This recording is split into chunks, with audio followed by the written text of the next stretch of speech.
And we're back, and this week I'm here with an extra long interview, but one you're gonna want to listen to, with Jennifer of Comic Books Will Break Your Heart. She has an amazing Instagram following because she is very cool, like way cooler than me, and she took time out of her day to talk to a lowly peasant like myself. It's a great interview, and so without further ado, let's talk comics.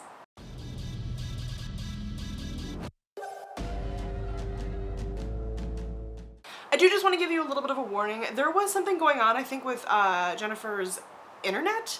Her voice and her mouth do not match, and it is one continuous recording, so I can't move her sections to match her mouth, or else you would run out of video and there would be more audio. It's very strange. I tried to fix it and I could not. So you're just gonna have to deal with it. Maybe think of it like a podcast. I mean, we are lovely ladies to look at, that is very true, but her interview is totally worth listening to. If you don't know, Jennifer has an Instagram called Comic Books Will Break Your Heart, where she talks all things comics. She is amazing. Her content is so approachable for people who love comics and people who are new to comics. She has so many great recommendations. She's such a critical reader.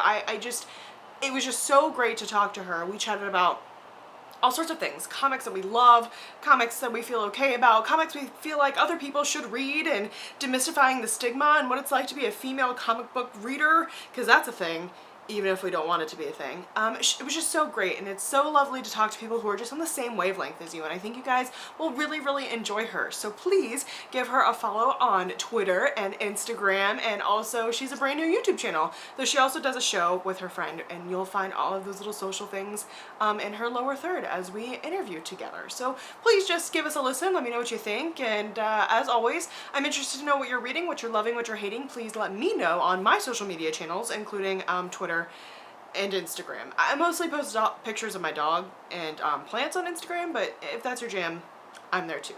Thanks so much, and here's that interview. Okay. Could you say and spell your first and last name for me? Yes, it is Jennifer Lumbley, JenniferLumbley. Perfect. Thank you so much, Jennifer, and thank you for joining me. You're so welcome. Kind people of the channel. Jennifer has a great Instagram account with thousands of followers where she talks all things nerd and comic and all sorts of stuff, and it's really awesome. She also recently started her own YouTube channel by the same name, but we were just going to chat today about, being a lady and reading comics, because it's a thing. I wish it weren't a thing, and I know you wish it weren't a thing. But I love to see other badass women reading comics, and I think it's so cool that you have such a great following on Instagram. Can you tell me a little bit about that journey, I guess? Of course, I would love to. So my Instagram channel, it's been something that I've been doing for several years now. And when I initially started it, I was like, well, what I want to do is I want to make it really casual. Let me, do a drunk kind of channel where I just drunk review comics and say whatever's in my heart, whatever comes out of my mouth. And then when I thought about the evolution of what I really wanted to do, one of the things that I'm also really passionate about is I just love science, and I love science education. Carl Sagan is a very big inspiration for me, and I love Cosmos. So I was like, one of my recent journeys that I want to be on is I want to be the Carl Sagan of comics. So I just really want to educate people and get people passionate about comic books. So that's something that I feel like I try to do. Like anytime I do something, I'm like, am I doing that with this?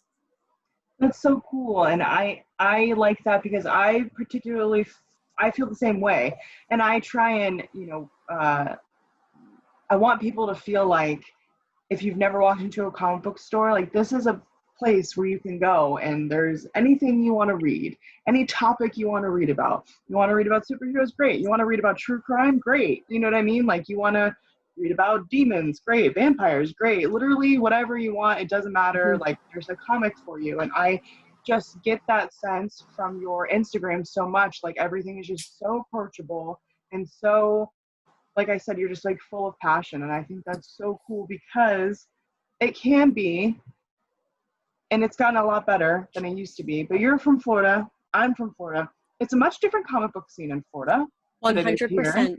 In Portland, I would say a little less accepting of the lady folk. For sure. And even I've lived, a little bit in the South.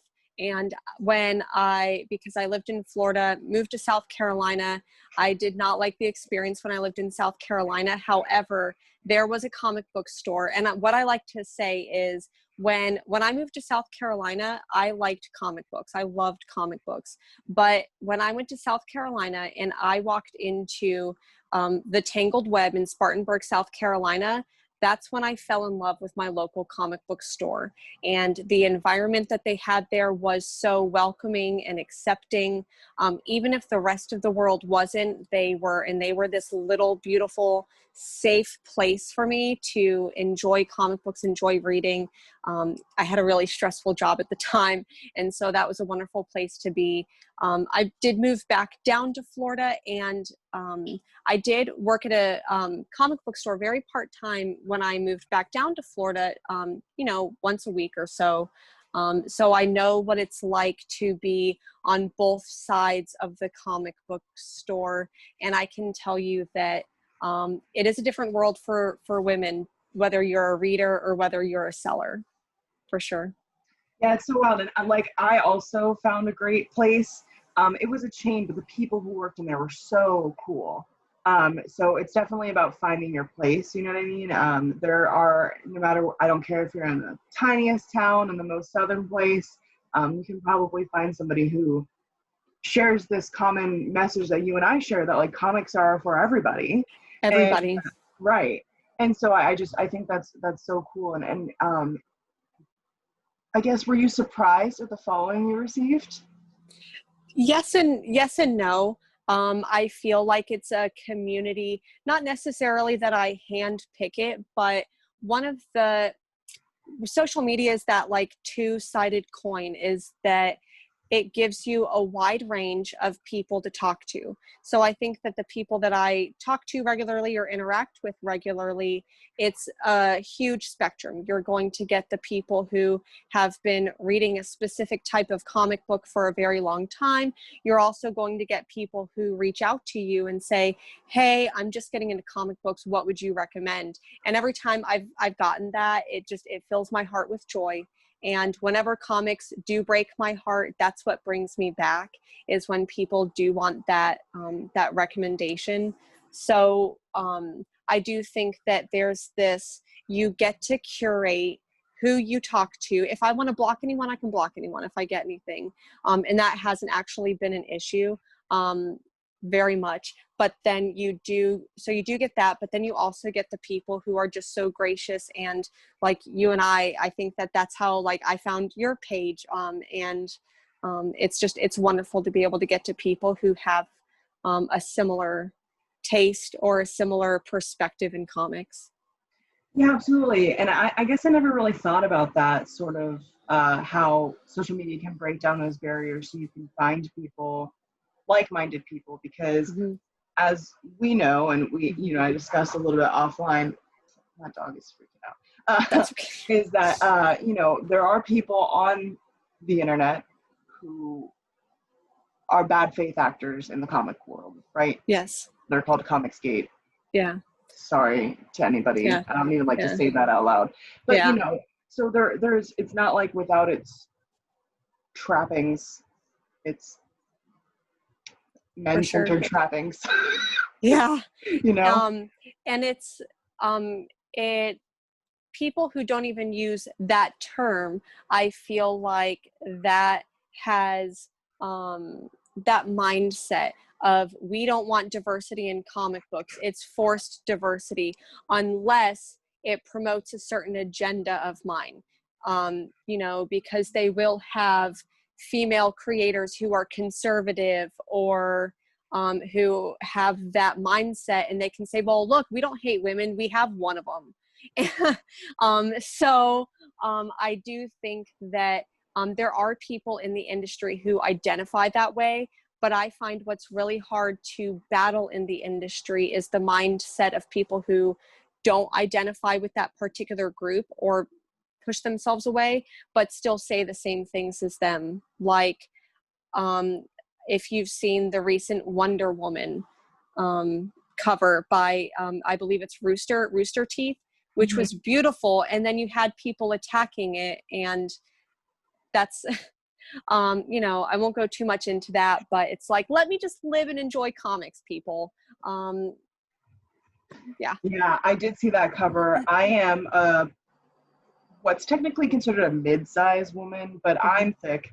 And I saw that cover, and I think that's so cool because, you know, for a long time and still, we have characters who, you know, don't necessarily push forward the body positivity movement. I think of, and though she is a comic book character, but she started as a video game character, I think of Laura Croft as like the perfect example of like a man created this woman and now she looks like this. And so, you know, that happens all across the board. So when we see things like this cover from Rooster Teeth and you see sort of just the venom in the comment section, it is shocking to me as a woman and also a comic book lover. And it can be a toxic place. However, it can be this beautiful, wonderful place where it's just like you're just enriching yourself constantly by reading this wonderful art and finding people like you who have a common goal. And so, you know, I fear that people see this kind of stuff, this what I would call drama, some of it more serious than others. I fear that they'll get like, I don't know, dissuaded from wanting to read comics. And like, what do you think about that? I think that type of negative, it becomes a self-fulfilling prophecy, because I do think that there's a very loud group of people who are like, women aren't into comic books. Why can't women get into comic books? And I'm like, hello.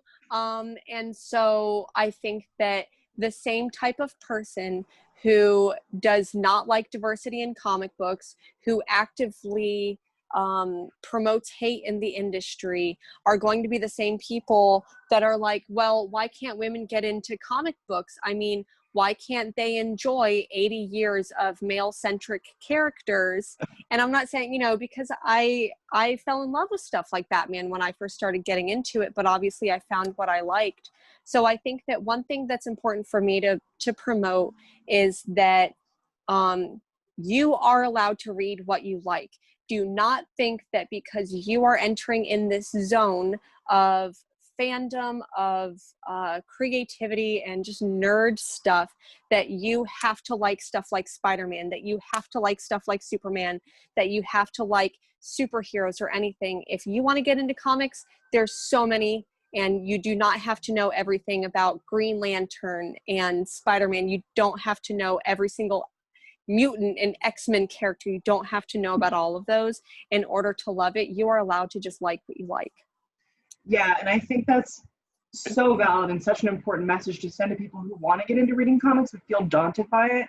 Like, the X-Men is my favorite Marvel franchise, and it is been going on for so long, right? And so people, you will find places on the internet that are like, you're not a real X-Men fan if you haven't read all these Golden Age comics, or like whatever. Like, you don't need to know the entire background of the X-Men to be able to pick up a storyline and enjoy it. You know what I mean? Whether it's new or old or whatever, like, you can jump in where you feel comfortable.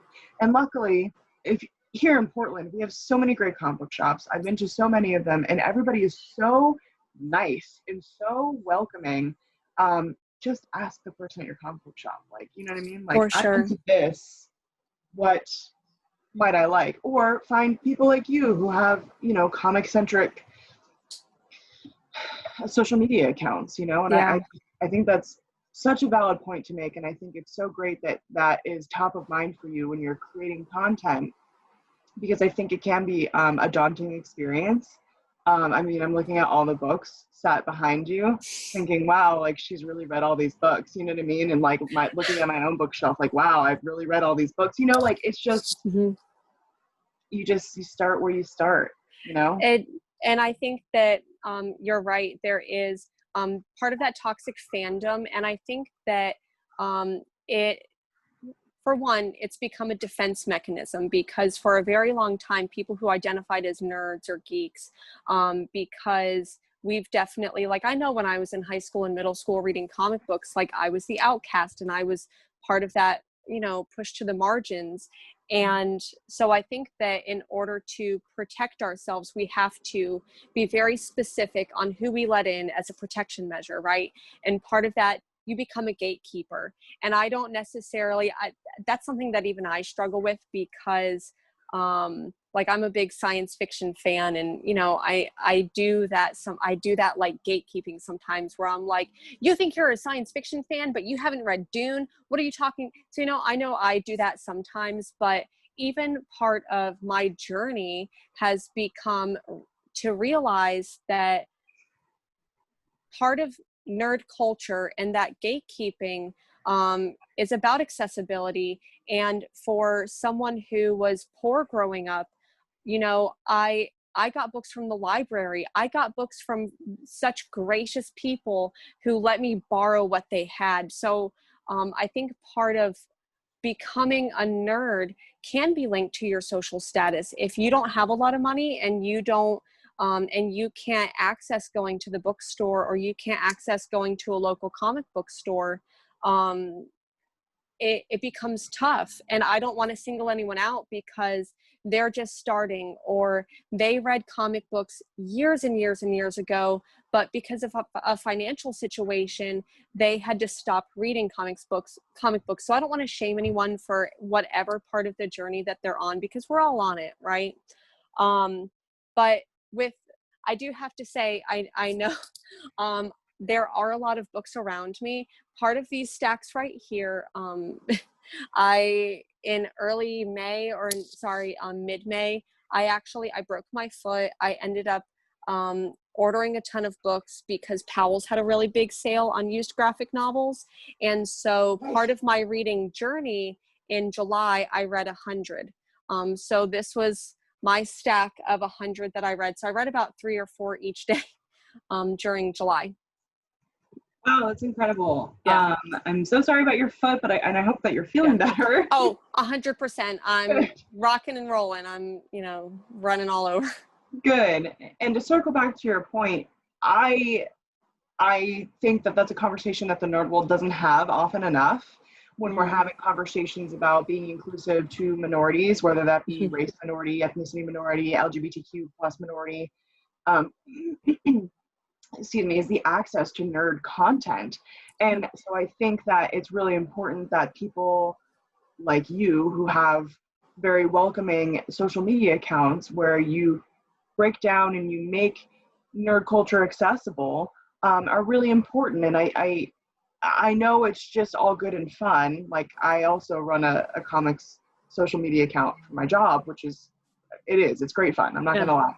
But I think that it's doing an important job, especially after, we saw such a boom in the comics industry, and also like the age of readers after the Marvel films started getting really popular. You know what I mean? Kids really were craving what was thought of as a dying industry, right? And so some people credit that with its revival. I don't know if I necessarily buy all of that, but I do think it certainly helped. And so I think that it's so great that, like, spaces like yours on your Instagram and also your YouTube account really just sort of demystify that and make it sort of a welcoming place. That being said, talking about diversity in comics and the need for diversity in comics, I think, is also really, really important. And so I guess my question to you as a lady, what do you wish you saw more of in comics? I think, I just did on Tuesday, my friend Melcher and we actually did a live stream talking about this book right here, Harriet Tubman Demon Slayer.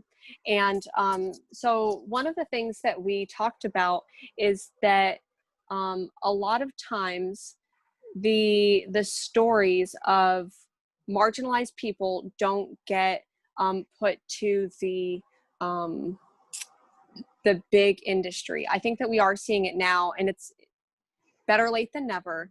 However, I think that if we really want to see more diversity in comic books, and we want to see diversity on the page as well as behind the page with diverse creators, we need to put our money into those pockets. So for instance, a lot of those stories or the way that the comics look, because they are diverse, they're going to tell different stories that we're used to.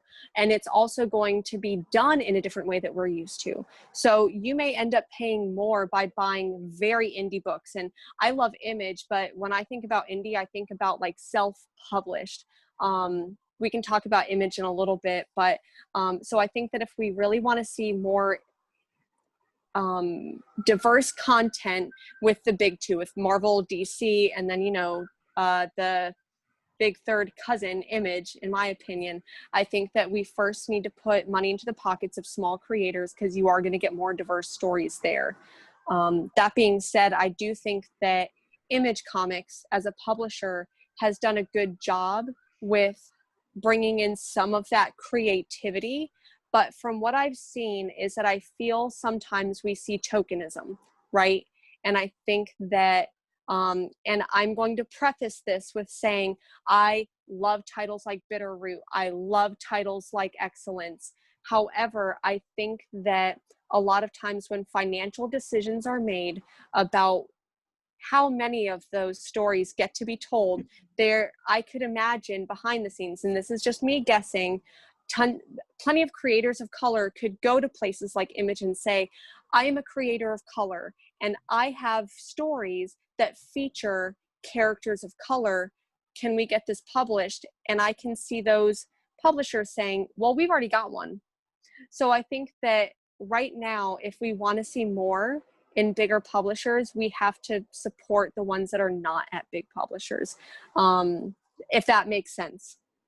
Yeah, it absolutely does. And the thing about comics in general is that they're sort of punk in the way that they're DIY, right? Mm-hmm. Excuse me. And so, especially here in Portland, like I didn't see this at all in Florida. Yeah. There is such a move for DIY here, people self-publishing, people doing, just things that I haven't really seen in comics because the only thing available to me was a chain store, like these types of things. So I absolutely understand what you're saying. And I love to use Portland as a model for that kind of stuff because people can certainly have a lot of success. I mean, almost every, and I don't necessarily mean monetary success, but I mean success in terms of getting eyes on their content, because that's the first step, right? Even, I guess I'll compare it, the only other place I've lived is Florida. There wasn't even a section for true indie comics. And here, almost every comic book shop you go into, there's a section for like local indie zines and comics. And I just think that that's so cool. And I think that you're so right that like you see a diverse cast of both characters and creators in these zines and comics. And if we are able to fund these types of things, we can make sure that they get to the Image, the big two, wherever they want to work, if they want to own their own stuff or do whatever. And we see a lot of Kickstarters for sure. great great projects and really diverse projects. So it's there for you to support if you're conscientious about it. And I think that that's half the battle. It's like being conscientious of who's writing the comic, who's drawing the comic, who's publishing the comic, like those types of things. If you want to be a conscientious comic book reader, which I suggest that you are, you think about those things. I'm not saying that doesn't mean like don't read Spider-Man, like read Spider-Man if you want, but also maybe like branch out if you can, Mm-hmm. For sure. And I think that part of being that gatekeeper and also being socially aware or having a message, having a thought behind every single dollar that I spend. I understand that not a lot of people can spend, like I have a budget for how much money I spend on comics, and I don't want to suggest stuff like I'm only going to buy with my money. I'm not going to be like, oh, you need to go out and buy, $200 a week, like some people do. And if, as much as I don't necessarily think that Jeff Bezos needs more money in his pocket, if the best way for someone to get into comic books is to subscribe to Comixology Unlimited for $10 a month and that's their budget, I get it. If it gets you to read a couple of comic books, the first volumes, and then you go to your comic book store and you then subscribe to a pull list or you get another comic book, then by all means, that's your journey. And I can't shame anyone for that. Yeah, absolutely. And I think that more and more there are avenues like that for people to sort of read at their leisure. But yeah, I certainly can't rep enough. Just take a tour of your local comic book shop. Like, talk to the people who are there. You would be amazed at how welcoming. If you have an interest in comics, you're probably a little bit of a nerd. You probably had a similar experience. You mentioned sort of being on the fringes of things in middle school and high school. I can certainly relate to that. And I think a lot of people can. And I think that you'd be amazed at how welcoming a comic book store can be when it's run by the right people. I go to Floating World very often. Yeah, same. And the people who work there are amazing. Jason is so nice, the guy who owns it. And I mean, I couldn't ask for a better place. But I've been to so many shops around here and have not had a bad experience at any of them. And I cannot take that for granted, 100%. And I've had only one bad experience at a comic book store here in Portland. But I live kind of near Floating World, so that's one that I go to frequently. However, I typically go to Books with Pictures. I love Katie and Nick. They were described at one point as being aggressively diverse, and 100% they are. And I absolutely love it. And I think that they do such a good job of hand selling and being able to be like, hey, Jennifer, you like this comic book. Have you checked out this? And even though I am very keenly aware of what's coming out, what I like, what I've read, what I haven't read. But any suggestion they've made that I haven't read and I pick up has been absolutely spot on. So seriously, get to know your local comic book people. Yeah, Books with Pictures is great. It is aggressively inclusive. Yeah. And it's truly, it makes that extra effort, not only to be, a great shop, but to make sure that it's welcoming to everybody who comes to the door. So that's of course super cool. And yeah, Katie's super nice and Nick is super nice. They're great. They also host this cool get together for comic creators once a week. Yeah. Where it doesn't matter if you're working for there's people who work for the big two that stroll up in there, and then there's people who are just sketching. They're not sure what they want, but it's really collaborative effort. And I think that's also a really cool thing to do. But in that spirit of sort of inclusivity and just reading for the sake of reading because you love it, do you have a suggestion for something that you love that you wish more people would read? Yes, I do. I guess in the name of not gatekeeping. And I love that you brought that up because I don't think enough people are truly honest about that, right? I can think of so many things that I try really hard not to be gatekeepery about because that is a shitty way to be, but we are humans and to be human is to err. And so I think it's so important that you bring that up because in order to not be that way, you have to understand that you have to be conscientious about it, just like everything else. So I think that's such a good point because you're right. We want to protect this thing that we feel is part of our identity. And I appreciate that you're candid about that because not a lot of people are, and we can all be that way. Anyway, I'm sorry, your comic. Oh, can you repeat that? It's okay. I said, anyway, I'm sorry, onto your comic that you wish more people would read. So this is a comic book that I feel like this came out in 2012, and I feel like this comic book changed the industry for me. And I feel like because of this comic book, we are living in the golden age of independent comic books. I cannot talk about it enough. It surprises me when people have not read this and they're into comic books, but Saga. I seriously, I have a lion cat tattoo, and I plan to get whenever comic books whenever tattoo shops are open again regularly. I don't know. So anyways, I feel like I really wish more people knew about Saga. This is one of those titles that I feel like is very diverse, and not just in the way that we think of diverse, but there's aliens, there's robots with TVs for heads, there's ghosts, and it's such a beautiful blend of sci-fi and fantasy, and it's weird and it's beautiful. And I actually just reread all 9 volumes during my July 100 month challenge, and I seriously, Saga, if you have not read this, please do. It's so good. And so it's yeah. It's so great. I also love Saga. I have not read, I'm not like caught up or anything, Yeah. but I've read the first 2 graphic novels that they put out, and it's amazing. And what I love so much about comics, and what I see on your Instagram account as well, is that, like, you're right, like, that's a blend of sci-fi and fantasy, but it's also like a love story, right? And it's also like got like fight scenes and all this drama, and so that's what's so amazing about comic books, in the same way that normal books are. It's just like book but art. I wish I had more words for it than that, but that's it. Book but art. Book.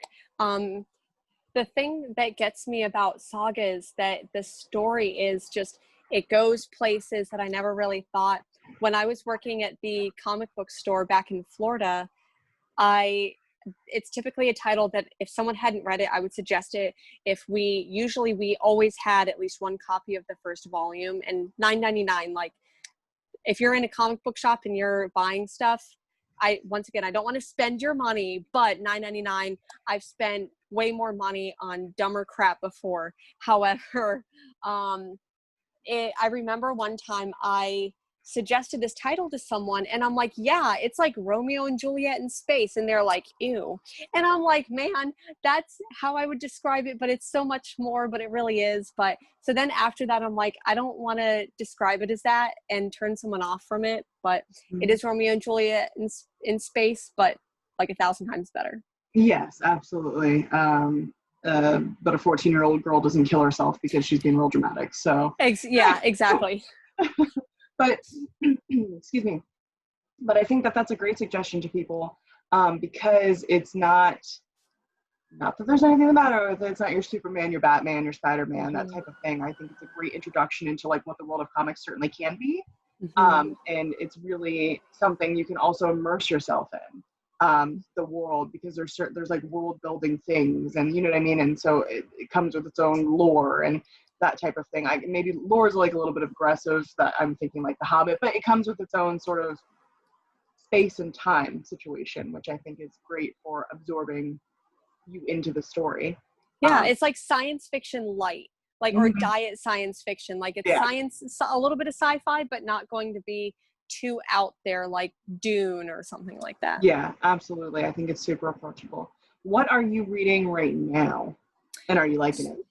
Yeah, so right now, I'll be 100% honest. After finishing this 100 month and reading 3 to 4 to 6 graphic novels a day on top of my weekly pull list, I've just been trying to catch up on the single issues that I read every week. And I do a weekly show that I co-host on Comic Chop News on YouTube, and we live stream it's been every Thursday evening. But this last week, there weren't very many that I really enjoyed. I won't go too much into that, but I'm trying to figure out what my next read is going to be. And we talked about it a little bit. So I downloaded Marvel U, the app, and it basically has all of the Marvel comic books, with the exception of one of the comic books will only drop if it's at least 6 months old. So if a comic book came out 6 months ago, then it'll finally drop on the app. And I've been thinking, like, okay, do I want to start doing another one of these insane reads where I just like take an entire year and read all of X-Men or something like that? So I might be doing something like that. One of my other favorite titles is Bitch Planet. I don't know if I'm allowed to say that on here. If I, you are. I saw that you had a Bitch Planet tattoo. I do. I have my non-compliant tattoo. Yeah. since we're both flow grown from Florida, I actually got this tattoo right after a hurricane because my tattoo artist was like, hey, if you don't have power after this huge hurricane that hit, come to my shop. I have AC and, you know, you can charge your phone. And I'm like, oh, let me do that. And she totally got me because I went in and got a tattoo. So I think this is my, but yeah, so this title is another one that I'm about to go ahead and reread because it's another one of my favorites. It's like that comfort food for me. Since I don't really know what to read right now, I'm kind of lost. So I'm like, let me just reread the classics. Yeah, no, I totally get that. I often go back to things that make me feel good in my brain, you know, and I think that that's part of comics too, is that you don't have to be up and up on, you know, you don't have to be reading 5 new issues every day. Like, you know, pull a story that you like and revisit it and think about why you liked it. And Kelly Sue DeConnick is truly unmatched. She's a Portland local. Yeah. She was here, and her husband and her family, and they talked to me a little bit not too long ago, and they're so nice and just what a power couple. Yeah, and I also cannot recommend that enough. It's great. Yeah, you can say Bitch Planet. It's okay. Okay, good. I didn't know if I had to I don't know, not say it like B Planet or something like that. And then it's like, that's not the point. Like, you know, right. So Absolutely. I wanted to attempt to be at least PG. I appreciate that. And what, if you had advice for somebody who really wanted to get into comics, but felt overwhelmed or concerned, what might your advice be as somebody who is, I do not hesitate to say, a comics expert? Yeah.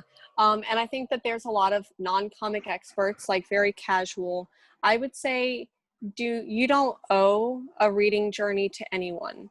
We all started in different places, and I started when I was in middle school, and I picked up Neverwhere by Neil Gaiman when in middle school, and I read that, and then I read Sandman. So that was the book that got me started on my comic book journey. So, and then, you know, got into more DC Vertigo titles. So I would say find something that you like. Don't feel like you owe a journey to anyone. Don't let anyone who wants to make you feel like a fake nerd, they're the fake nerd. Don't worry about anyone who challenges your knowledge. You don't owe that to anyone. If you're really looking to get into comic books, do as much or little research as you like. My particular taste, I like to, and my review style, I feel like it's like, whose line is it anyways? It's all made up and the points don't matter. Like, it can just be how much you feel about a title. And if there's a title that I recommend to someone and they hate it, you're perfectly allowed to. So fine. And I know that's a lot and I'm kind of rambling here. So my first point would be, don't feel like you owe anyone anything. Don't feel like you have to know everything. And my third might be, find your tribe. If you don't feel like, if you're watching YouTube reviews or you're reading reviews from a particular site and you're like, this doesn't feel good to me, move on. Find the people who look like you like, if you want to, that are saying the things that you believe in, and you don't owe anyone else any bit of your comic book journey if you don't like to. Yeah, absolutely. And not to tread on what you said, because I think that's all valid, but I think for me, to the people watching, enjoy it. It's supposed to be fun, right? It's supposed to be a relief from your life, from the things that are going on in the world. It's supposed to be just a safe place for you to cozy up and enjoy and read and you know, nourish your mind in that way. And a lot of people, you know, this is maybe a whole different conversation, you know, they're like, comic books are for kids or like whatever, and we like certainly know that's not true. Anybody who's watching this channel knows that's not true. I don't need to like belabor that point, but just like let it enrich your life in whatever way. If it's brain candy to you, let it be brain candy. If it's teaching you something, let it teach you something, you know, like just sort of enjoy that process. I find that sometimes because I review comics all the time, I'm not kicking back and enjoying the process as much as I should. Yeah, it becomes more like a task than a tool. Yeah, and I just read, she's a Portland local, her name is Sloan Leong. She has a great book called Prism Stalker, which I would definitely recommend to you. I didn't know she was a Portland local. Yes. I love Prism Stalker. Yes, she just put out a new book. It has nothing to do with Prism Stalker. It's called Back to the Sun. It's like slice of life, incredibly inclusive, body size inclusive, by POC inclusive, LGBTQ inclusive. It was such a beautiful read. And I say that because I really enjoyed that process. And I think that it's so important to do that. And I think one of the reasons why I like your content so much, if you don't mind me fangirling, is because I can tell that you enjoy the process and you really enjoy sharing your experience and knowledge with other people. And so I really encourage everybody to please go check out your YouTube channel and especially your Instagram, and just, check out the content and just see. It's not a scary world. It's not a scary world for a lady. There are some jerks out there, and I think maybe every female comic fan has a little bit of a jerk story. Yeah. But there are people who look like you and think like you and want to read the same content as you, like you said. I mean, I think that's so important. So I just really appreciate that. And I just can't encourage people enough to go check out your content, Thank you. I do have one last question for you. Yeah. Is there a comic that you think that there is, so like I like your shirt, I really like the X-Men. Do you think that there's a comic that's like really hyped up that you think people shouldn't be terrified of? You know what I mean? Like, does that make sense? That you think that is just overrated, or that either overrated or like, also I just I think about things like Batman. Like Batman, I feel is such a daunting thing to get into, right? Oh.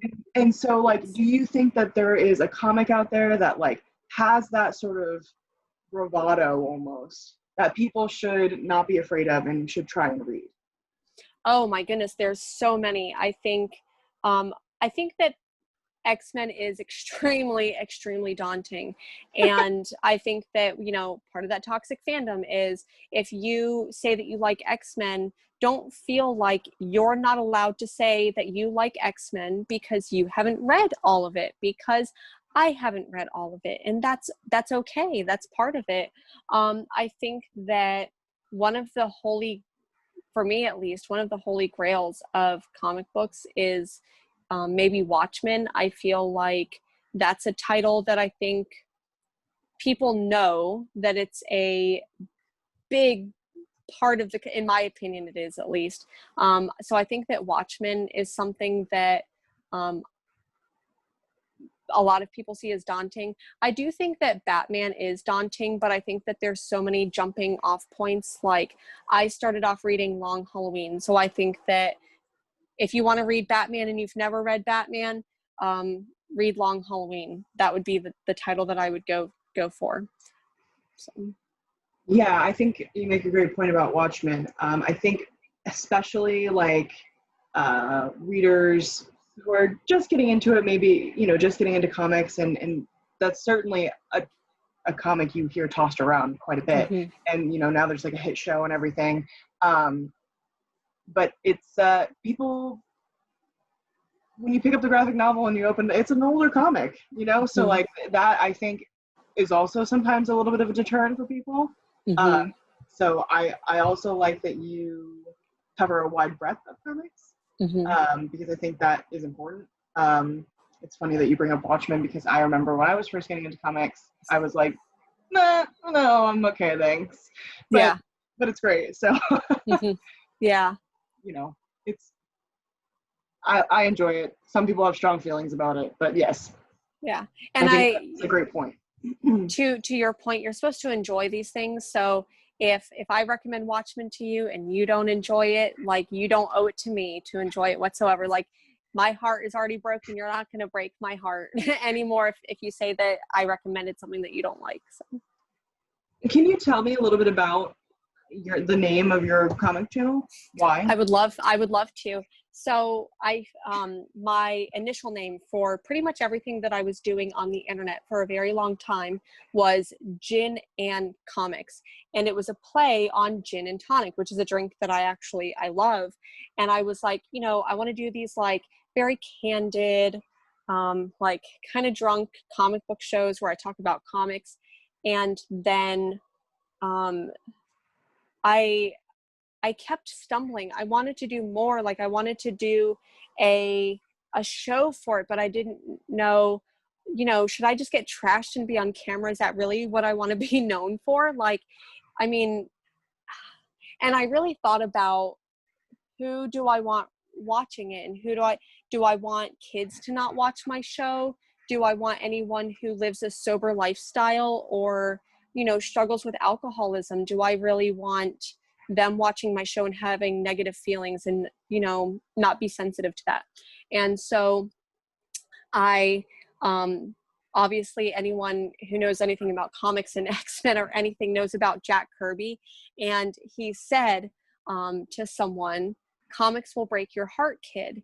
And I think that during quarantine, because I've had this Instagram for years and years and years, since like 2015. I've had it for almost 5 years now. And I think I was up one night, and it was maybe in like February or March, and I'm like, comics have been breaking my heart. Jack Kirby was totally right. And I'm like, that's what I need to do with my show. And it clicked and it made sense. And here I am a couple months later after creating my YouTube channel. I joke because I feel like so many people that I know created a YouTube channel, have a quarantine YouTube baby channel, and that's me too. So there's a whole generation of us who started. But I had been doing live streams with my friend Dan on his channel, and then he added me on as like a co-host. So I'm so grateful for him to like really giving me the courage to like be comfortable in front of a camera and talking about comics on a weekly basis. And then I'm like, I want to do my own channel, and Comics Will Break Your Heart. So my Instagram is now called Comic Books Will Break Your Heart, because Comics Will Break Your Heart was already taken. However, my YouTube channel is Comics Will Break Your Heart. Yeah. And like I said, I can't recommend that enough, that people check out your content, because we need more people in the comics industry that are promoting just loving comics for loving comics, and understanding that diversity is good. Being a female comic fan is great.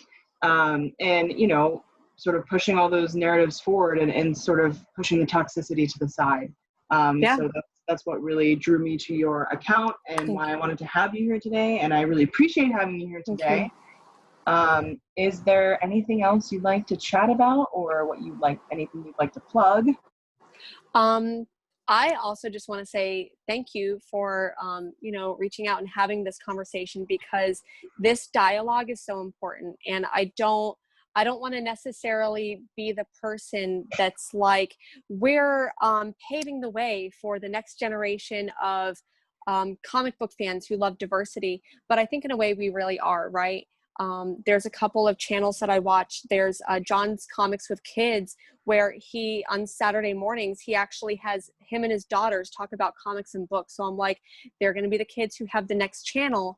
And I hope that as much toxic fandom can get cleared out of the way to make a better world for them, right? So that's part of my guiding force in what I do when I think about doing what I do. So I really appreciate having this conversation. And one thing that I'm very big about socially, as well as when I'm here, is that if you have a big enough table and if you have plenty of food to eat, bring another chair in. So it's not only important to talk about diversity, to talk about inclusivity, you've got to be about it, and you've got to bring as many people in as you can.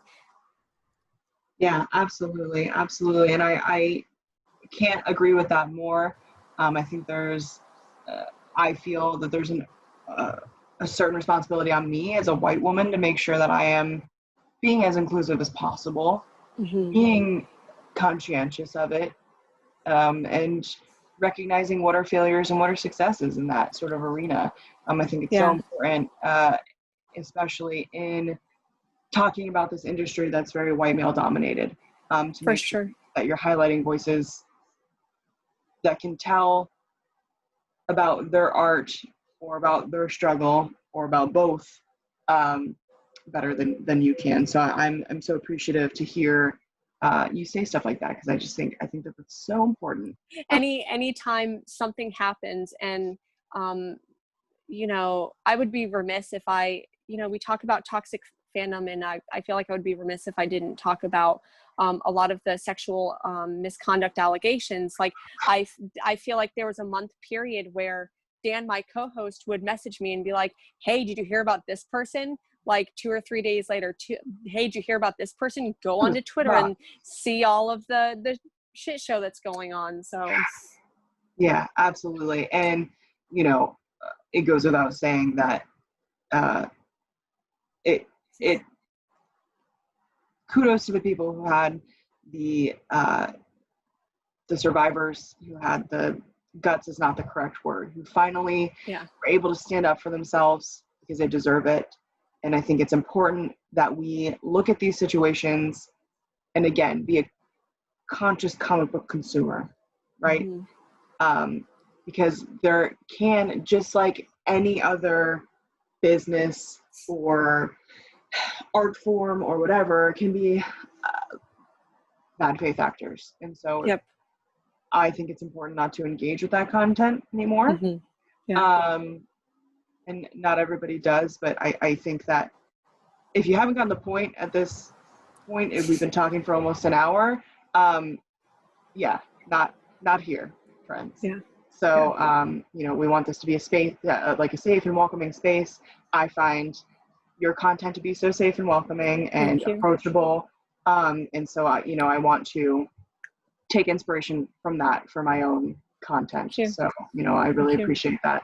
And God, Twitter's just a hellscape. I try to be on there because I feel like I have to be for whatever reason, but I mostly just retweet, and then I log on for a couple moments and I'm like, oh, Gail Simone posted something really beautiful and is like engaging in a healthy way in the comic book industry. And then I end up reading some of the comments and I'm like, oh no. So, you know. Yeah, absolutely. There are some amazing Twitter follows in the comic world, of course. What's the word I'm looking for? Find your peace. You know, if that stuff bothers you, don't engage. Just unplug and read a comic instead. So thank you again so much. I really appreciate it. And I hope that we stay in touch. If you ever have anything cool going on, like, please let me know. I would love to promote it on the channel. And thanks again so much to Jennifer. It was so great to talk to somebody, like I said, who's just like on the same wavelength, who just like gets it. You know, she was so cool, and I really encourage you guys to follow her content. I love that there's just all this content that's so approachable for people who are kind of new to comic books. It can be a very daunting thing to stand in front of that wall. It used to be anyways. Now with COVID, I haven't been to a comic book shop in a while, but you know, it used to be so daunting to stand in front of that new arrivals wall and just be like, what do I read? Like, I know I like Batman, but there are 18,000 Batman books. Where do I start? You know, so following people like Jennifer is a great way to get started on your comic book journey if you're new. And if you're not new, it's just great to follow people who are passionate about what you're passionate about. So thanks so much for watching. I really appreciate you guys. I'll see you guys next week, same-ish time, same place. And until then, this has been Nerd News with Destiny. Also, I got new glasses. Do you like them?